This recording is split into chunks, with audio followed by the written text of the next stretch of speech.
Welcome to My Body, My Bump, My Baby, where we help women be empowered, intentional mothers. This podcast is best enjoyed sipping tea or taking a stroll in nature. This podcast is for informational purposes only and should not be substituted for professional psychological or medical advice, diagnoses, or treatment. Always seek the advice of your physician, midwife, or other qualified health provider with any questions about your personal situation, health, or medical condition.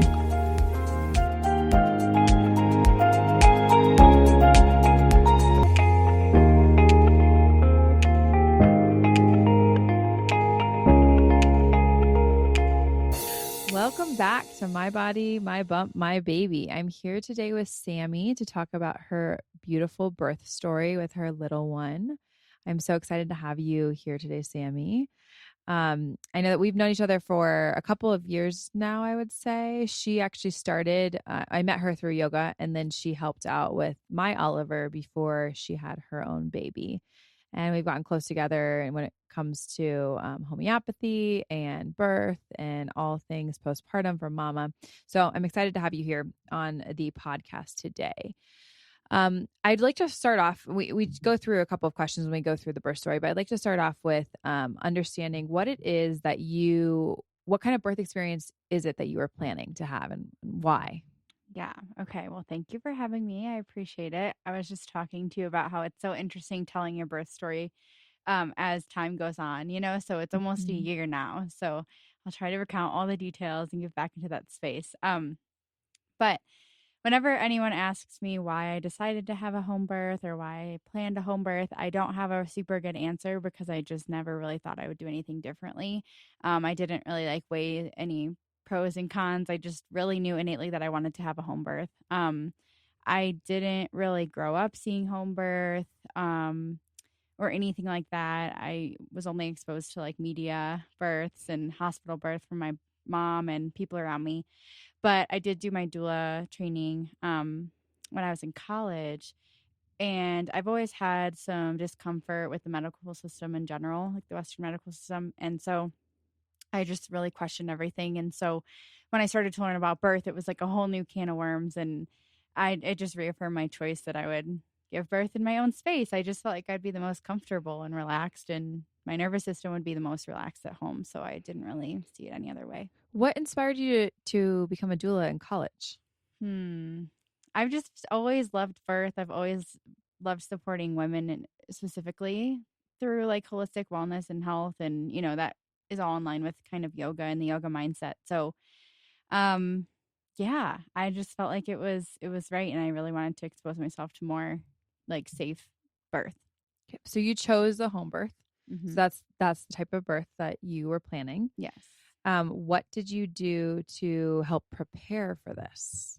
You obviously had your doula training. Yeah. But what else did you do personally to help prepare? Totally. Yeah. My doula training was really helpful just to learn about what birth looks like. And I think, I do think that women have what they need to give birth. I also think that ancestrally we would have been exposed to a lot more births, so we would have known more about it and what it looks like and what's normal and what's not.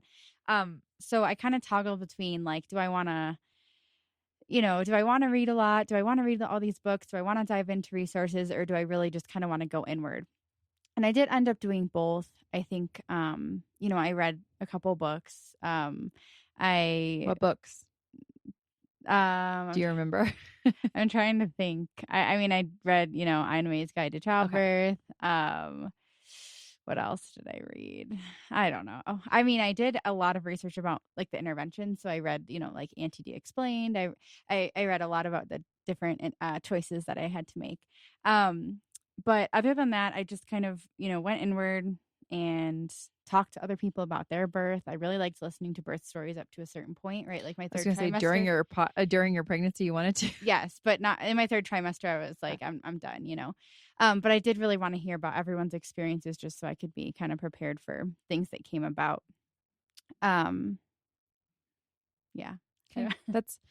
I mean, it's very I mean, you were going inward in that sense too, which is really neat. I myself, I'm like, I had to turn off every single podcast. Yeah, like right away. Yeah, Yeah. probably around 12, 13 weeks. I'm like, I'm done. Yeah, I totally. am done doing this. I will say I was gonna take like a hypnobirthing class and do all that jazz, and it ended up getting canceled, which I feel like I was like, okay, Yeah. I'm good. I Mhm. got it. I got what I need. I Yeah. feel like I'm good. So Yeah. I will say, I mean, I guess that was my second pregnancy. My first one, I was like, yeah, I want to know oh yeah, everything. no, next time Yeah. I'm like just gonna do so Yeah. many things differently. I Yeah, feel we'll like. definitely talk about that too. And so as you were preparing and you're learning about you said you learned about all the different like choices that you had. Was there anything that you hoped would not happen during your birth experience? I feel like some of my fears were surrounding like a really exhaustive labor.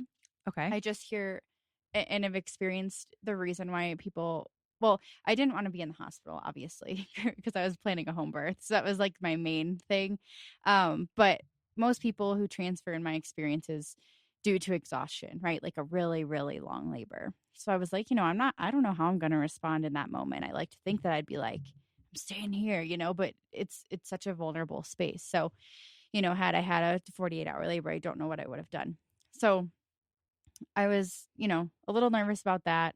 Um, what else? I think one of my other fears was surrounding hemorrhage. Hemorrhage is this big topic. Am I going to hemorrhage? So when I Why do was you think pregnant, that was a trigger for you, hmm, I making don't you go know. inward again? I just think that I've never really had any like traumatic medical events in general, and again, like I have a lot of fears surrounding the hospital in general and like just practitioners. So if I did legitimately hemorrhage, I would have to go to the hospital, Mhm. So I think the hospital was at the root of it. I just was like, no, I want to be home. Yeah. Yeah. Okay. Okay. That makes sense to me. And what was one of your main hopes for labor and birth that you had? Obviously Man. being at home. Yeah, just being at home. No. Yeah, being at home obviously, but also just feeling supported, I think. And I definitely surrounded myself with people where I knew I was going to feel that way. Um I just wanted the experience. Like I was really excited for the experience. Like up until my labor, I was so excited for my labor, until I experienced I had like prodromal labor for about 2 weeks, which started getting really mentally taxing for me. But up until that, I was like, let's go, let's do labor. I'm ready, So I was excited to just have the experience. And I might be repeating your answers, but what was it that like a lot of women, they don't understand, like they might not understand how you are excited Mm, to do something that oftentimes is seen as one of the most painful experiences of your life. I mean, I get it. I don't think it's that. I mean, yeah. I always say it's a 6 out of 10 for me. um, but like, what do you think it is that like sparks you to be excited in this space? I mean, I think that I had seen a lot of positive birth experiences, like birth videos. I'm just like, wow, that is the coolest thing ever. Like, like her face, her demeanor, like the way she's experiencing this, like I want that. I also think I consider myself I mean, I kind of think pain tolerance is a myth, but I do consider myself to handle pain well.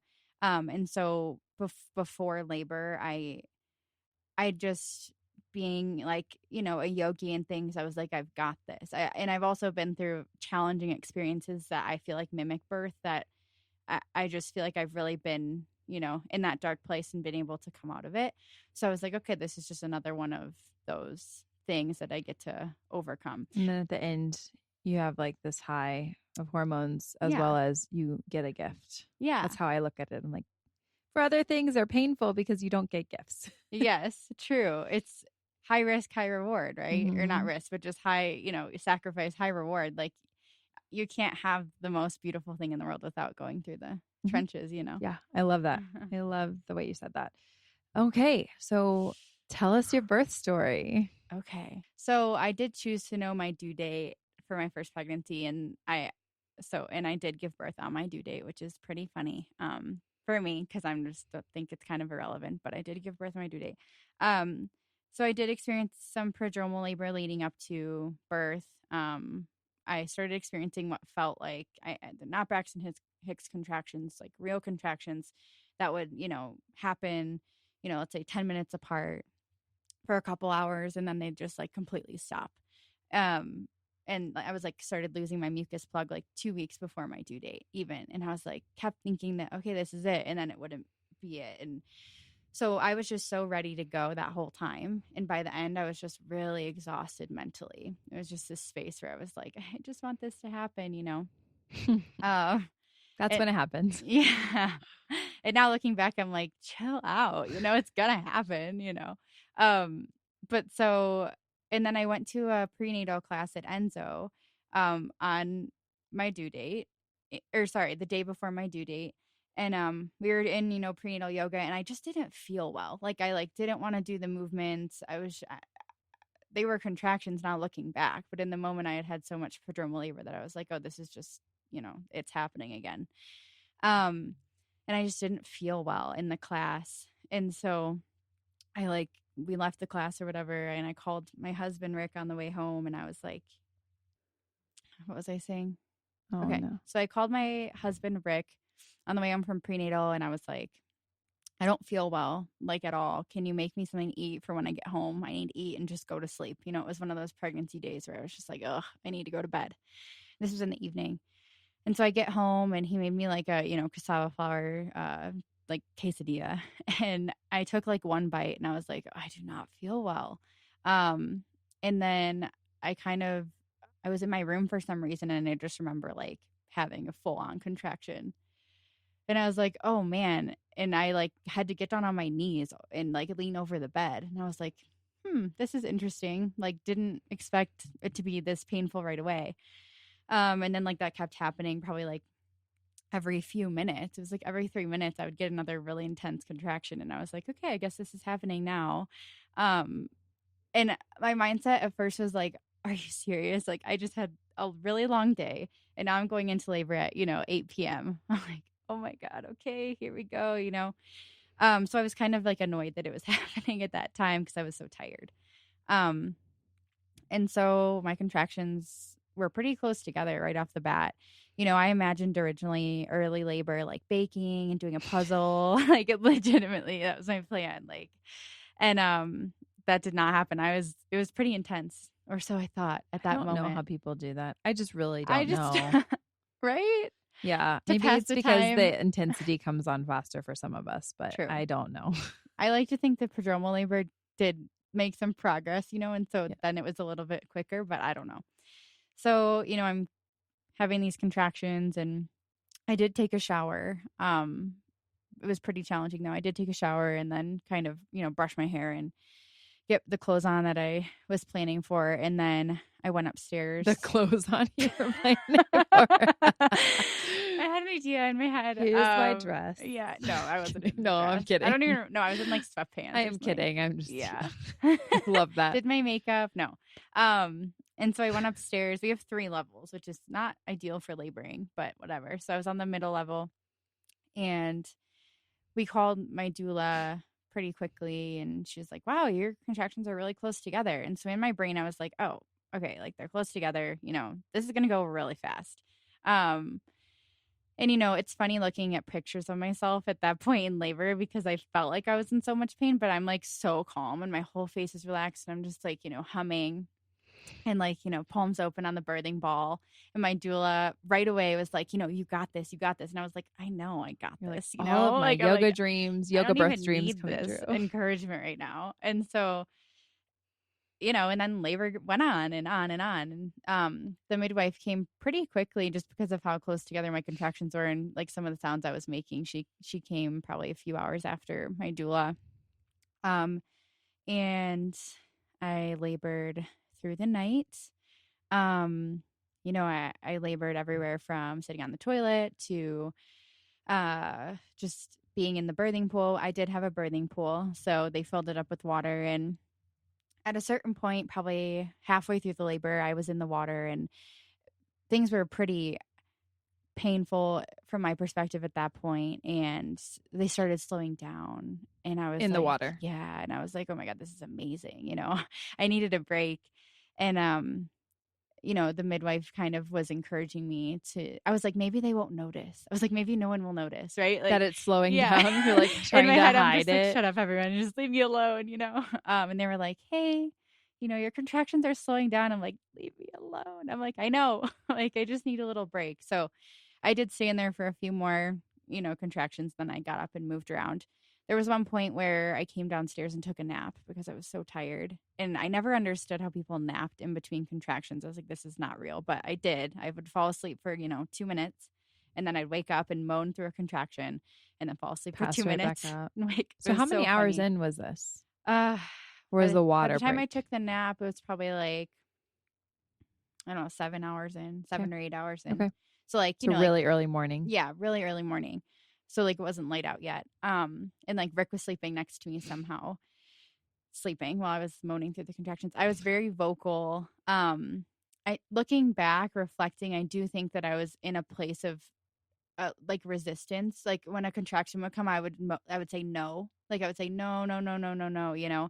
And even though I was dropping my shoulders and like trying to Trying to relax your surrender, body. Yeah. I Your mind internally was wasn't. like, no, this hurts. And so it's interesting. I've talked to a lot of different people about their pain during birth, and I would say mine was like a 9 or 10 out of 10. Like I was in a It is lot very intense of pain. Yes. And that's not true for I don't everyone. deny that. Yes.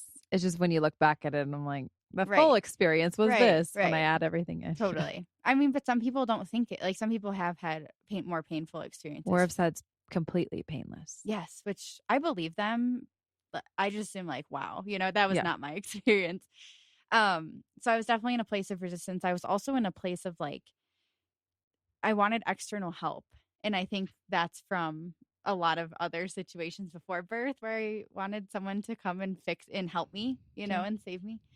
And so throughout the birth, I was like, is this normal? Even though I knew logically, the logical part of my brain as a doula like knows what's normal, I was like, this is different than what I thought, And I kept asking, like, is this right? Like, am I pushing right? Like, is this right? And who are you everyone's kind asking? of like my midwife. Okay. And she was kind of like, does it feel right? Like, I'm sure it's right. Like everyone around me was like, you're killing it. Yeah. And I was like, no, I'm not. Like, I didn't feel like I was. I didn't feel super Do you empowered. feel like you're a perfectionist in other areas of life? I would say like trying to like measure up to the textbook of something. Yeah. I mean, I feel like I've started to decondition that, but I definitely have been that way. Like, type A kind of, yeah, having high expectations for myself. So. Right. So water break and then nap break. Okay. So yeah, I'm taking these breaks and I was like, I'm really wanting this to be over soon. I was like really tired and I was like, I think I'm going to push, I was like, and I will say I did get a couple of cervical checks throughout.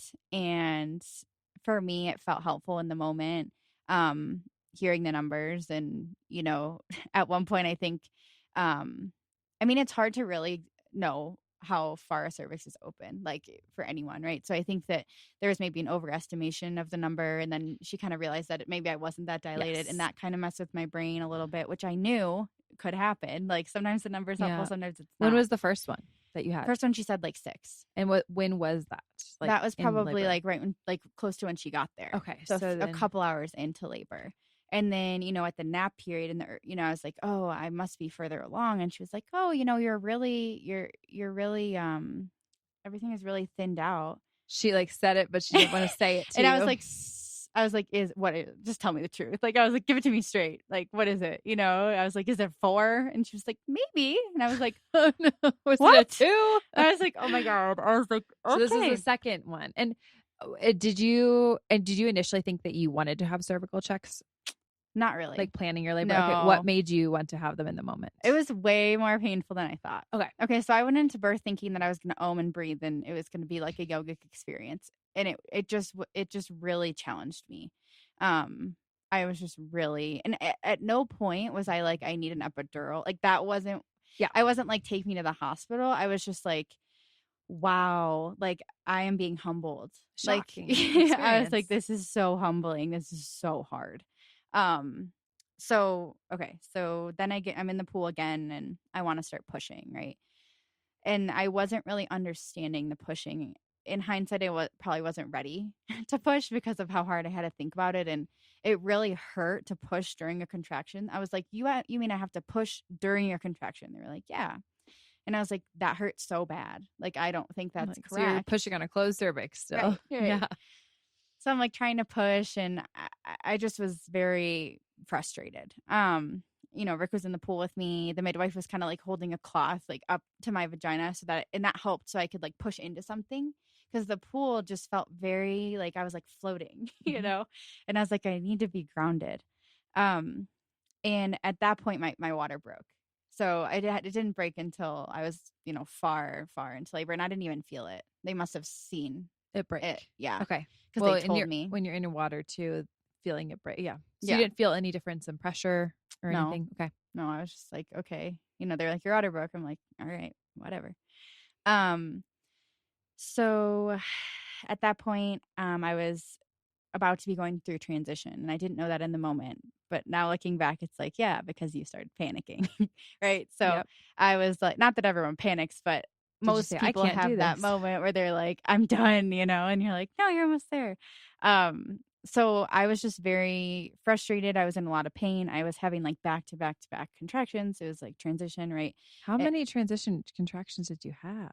Well, it felt like one like 8-minute contraction. Oh, so like you had a really long one like. too. Okay. So at that point I started saying like, I can't do this. Like the pain that I was in like needed to go away. I was like, I can't do this. And, everyone was like, stop saying that.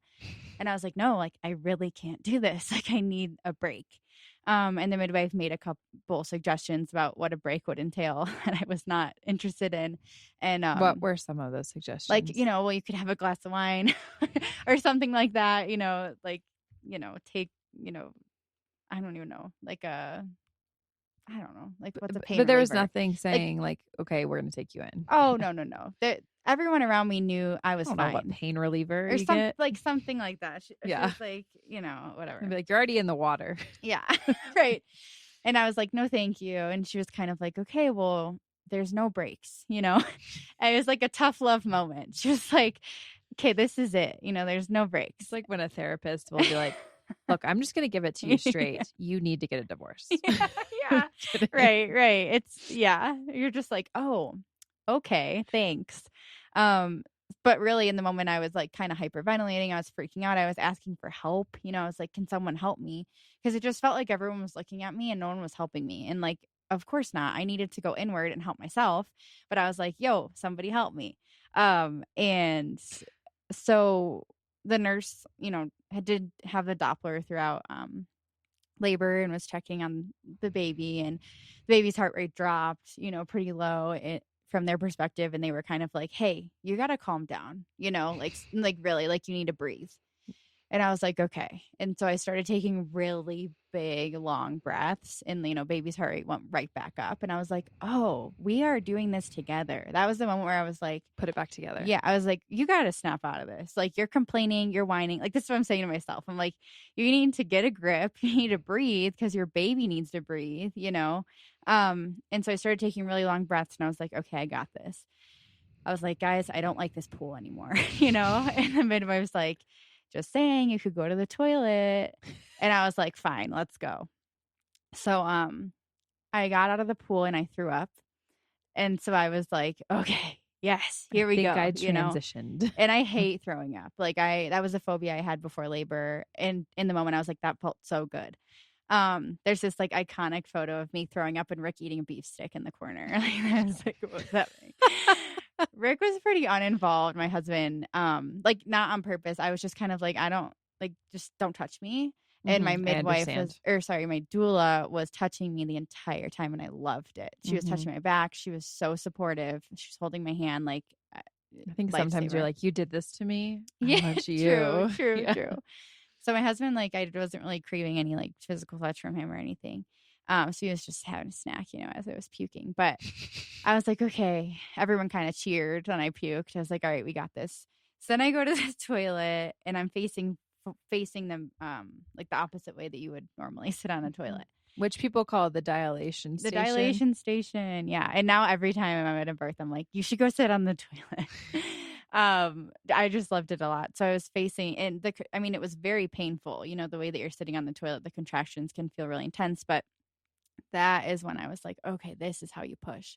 And I was pushing with each one, and I was like getting those really low like sounds. I was like grunting really hard, and everyone was like, there you go, you know.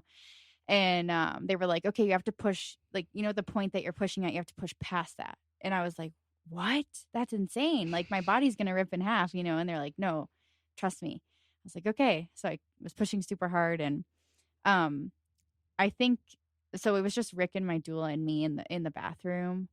And the midwives were they were draining and really refilling the pool. It was dirty. In case. It was probably like pooping it or whatever from me trying to push. And, you know, I was feeling into my vagina, feeling her head. Or I didn't know if it actively like reached down to feel the head. I reached in to feel the head. And that was something that my midwife told me to do in the pool. And I was like, I don't get it. I don't want, like, I don't understand. But I did it on the toilet, and I felt her head, and I was like, Rick, you have to feel the head, you know. And he reached up and he was like, oh my God, it's right there. And I was like, okay, let's go. You know, then I started getting really excited. And that's really cool. It was really cool. And he kind of was like, hey, you know, to the midwife, like, the head is right all there. kindly, like, yeah. Hey, he's like, I think you should come in here. There might be someone. What is he? He's a Cancer again. Yeah. He's like, hey, like, her head's like 2 inches in. And I think the midwife was probably like, you know, the husband's telling me that, like, I don't know if you know, she was just kind of like, I think she has some more time, you know, don't worry about it. And I was kind of like, yeah, you're pushing time. I mean, it was quick from transition thus far, right? Definitely. Yeah. It was probably like, I mean, I didn't have a whole lot of sense of time, but that was probably 3 pushes on the toilet. And I felt the head descending. Yeah. And I kind of almost took that as like a challenge. She was like, she has time. I was like, no, I don't. I'm going to give birth right now. You know, like it just felt so good, and it felt so different. It felt productive. So pushing felt really good for you. Yes, on the toilet. So I'm pushing, and my doula kind of realized how close I was to giving birth. And she was like, oh, you need to turn around. You know what I mean? Because I was facing the toilet. She was like, you need to turn around. And I was like, no way. Like, this is, you know, I'm pushing, like, I don't want to move, you know. And she was like, you have to, like, trust me, like, we need to catch the baby, you know.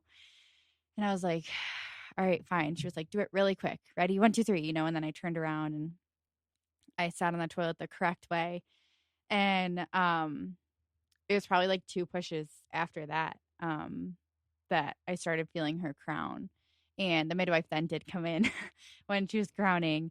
And I was like, I mean, okay, so that was also super painful in my opinion. The crowning. Yeah. Yeah. It's what kind of sensation did you feel? I mean, people say ring of fire. It was just like so much sensation, like a burning, just tingling, pain, just pain. And I don't want to, like on fire. That's just like my experience. You know, like some people like pain-free birth, like you do you. Mine was painful. And that's okay. You know, it's fine. That's just, it's reality. I mean, it's your reality. And so, but as she was crowning, I was like, Sammy, just stop, you know, because I didn't want to tear. I was like, just stop. And so I stopped and I waited like probably a full minute until the next contraction, because I really wanted to give everything a chance to open. Through. Yeah. So I really stopped, and I was just like, the most intense, you know, sensation of my life. And then the next contraction, I pushed out her sat head. there. It just sat there. Yeah. Yeah. The head sat there. And the sensation sat there. Yeah. And then the next contraction, I'm sorry. Next contraction, I pushed her head out. And then the next one, you know, her whole body just flew out. And so Rick, the midwife, and the doula were kind of empowering my husband to catch her. And Rick was a little bit confused about how. And so he needed the exact instructions. Yeah. It's kind of hard. Yeah. So they're just like, you know, just put your head, you know, put your hand through, and, you know, and so he's trying. And so she kind of hit his hand and she fell in the toilet, which is crazy. And I was just like in shock, because like I felt like I should have caught her, but like everyone was saying Rick was going to catch her. Like I was just like, oh my God, she just fell in the toilet, you know? And so I stood up and I was like, oh my God. And I like looked at my midwife. I was like, is that okay? Like, you know, is she okay? Was she still in the toilet? Yeah. And the midwife scooped her out, you know, and like put her on my chest and was like, she's fine. Like, talk to your baby, you know, because she's probably like stunned. And I was like, oh my God. I just kept saying like, you're safe, you're safe, you're safe. And then like, you know, she started crying, and I never like for a second thought she wasn't okay. Well, I was just like, was that okay? Like I didn't Yeah, it's see so it, interesting. Yeah. I was just like, was that like what, Did I do that right? I don't know. I don't know. And she's like, yeah, you're good. And so, and then I was just holding, and it was like, the best moment of my entire life. It was amazing. It was incredible. And like, I was like, I can't believe I just did that. And in that moment, I wasn't in pain anymore. I was like, oh, it's over. This is easy. I did it, and, So where'd you go from the bathroom? yeah, so I was still sitting on the toilet, holding her, and I was just sitting there, and everyone was kind of like, "Do you want to know if it's a boy or girl?" And I was like, "No, leave me alone. I just gave birth, I was like, I just didn't really care. I was just like, I have my baby, But Rick ended up kind of like lifting up her leg and was like, "It's a girl. Yeah, it's a girl, I think everything's so. like swollen, He's like, "It's a girl." Like, this isn't a boy. So I was like really happy about that. And so then we walked over to the couch, and I was just holding her.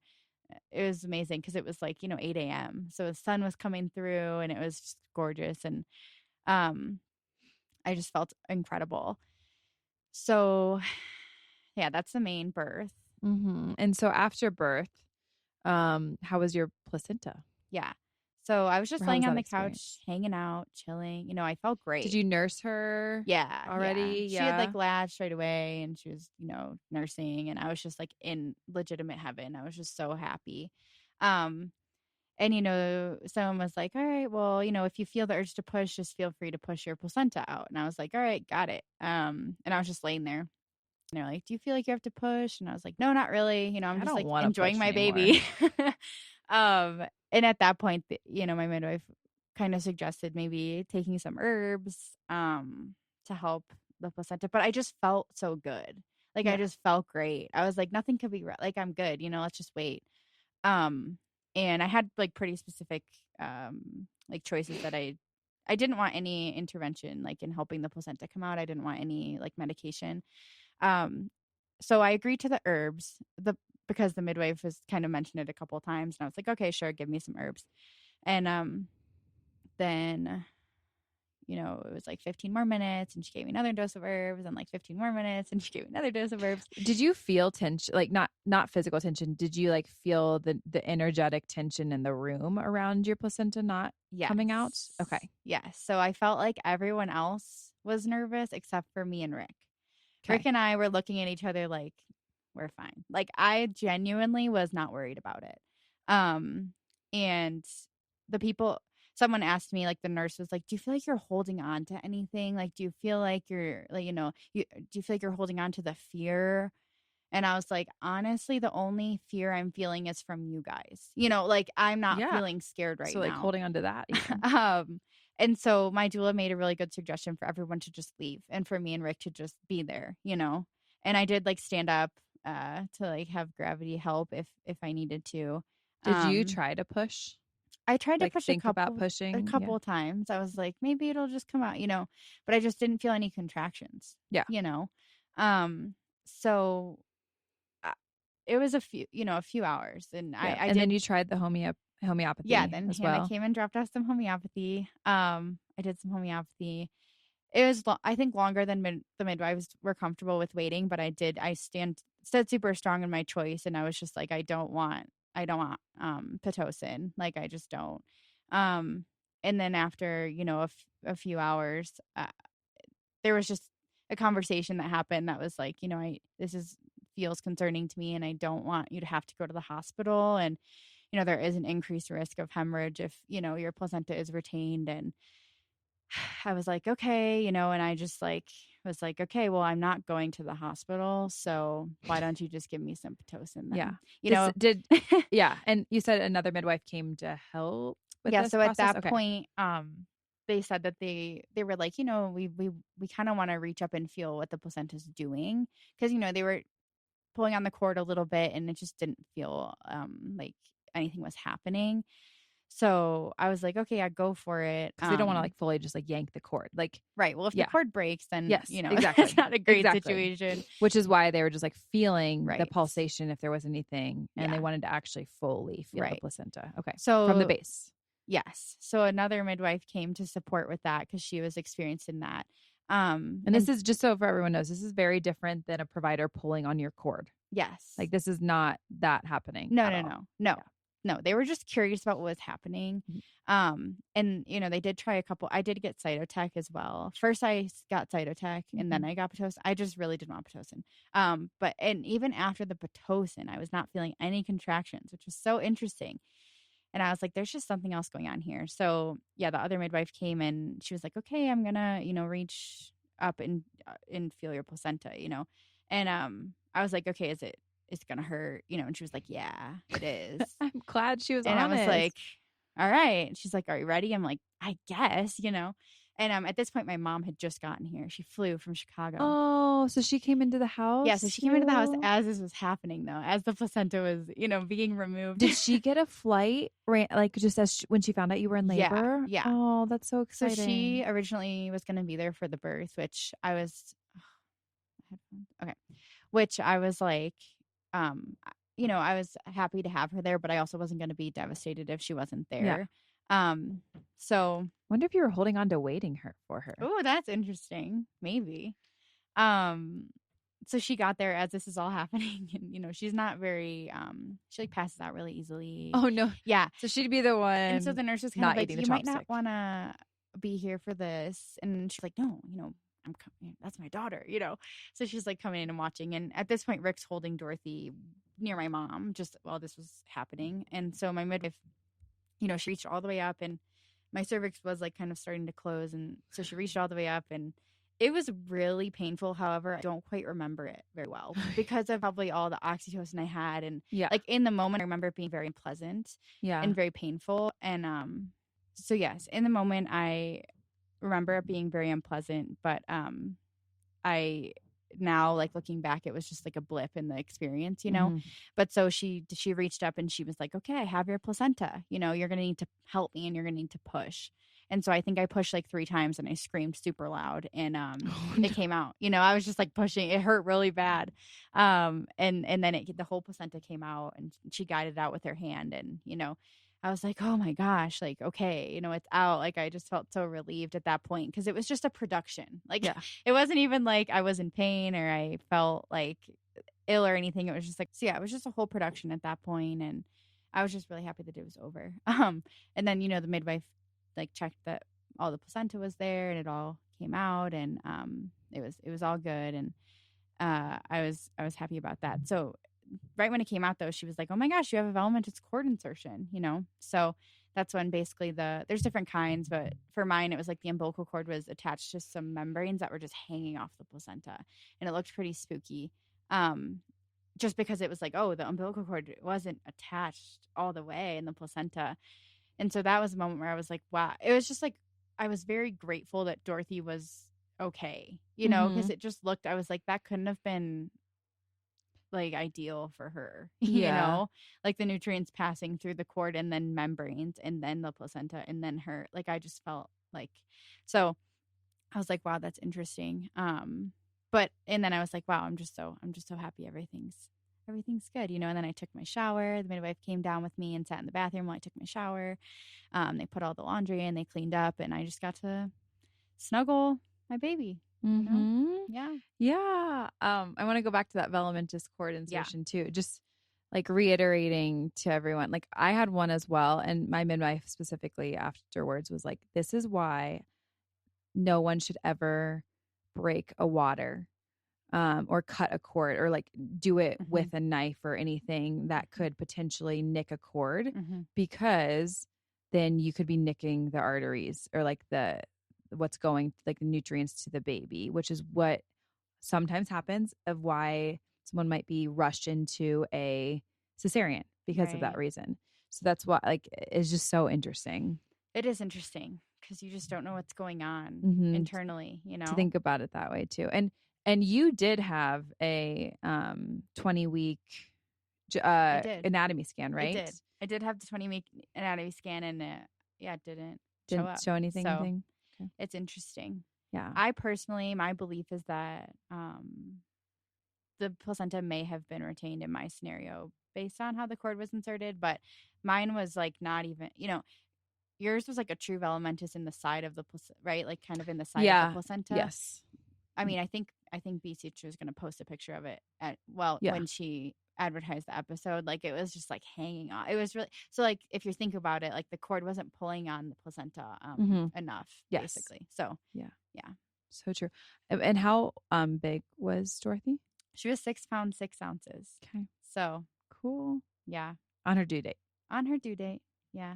To me, that makes sense. Yeah. Here in Colorado. I guess. I have theories of like, I'm not sure that she was getting everything that she ideally needed. I don't know if that affected her birth weight, but it could have. And I just feel like she was very stressed when she was born, and we had to work through a lot of tension and things. So I think it's all related, but she clearly I also had a really challenging pregnancy and how I felt. So that also makes me think, okay, like the nutrients were really struggling to, go through. To like assimilate. Yeah. Okay. Yeah. That makes sense. Yep. Yeah. Okay. So as you look back on it, is there anything that you would have done differently in her birth? I mean, I get like ideally, I suppose, I maybe would have worked with my mindset a little bit more, but I think I needed that experience. And now I'm so excited to give birth again because it's just going to be different. And I'm going to just know, that what I'm feeling is normal. And I'm going to know that like the only place to really receive validation is from within. And so I think I needed that. So no, I guess I wouldn't do anything differently.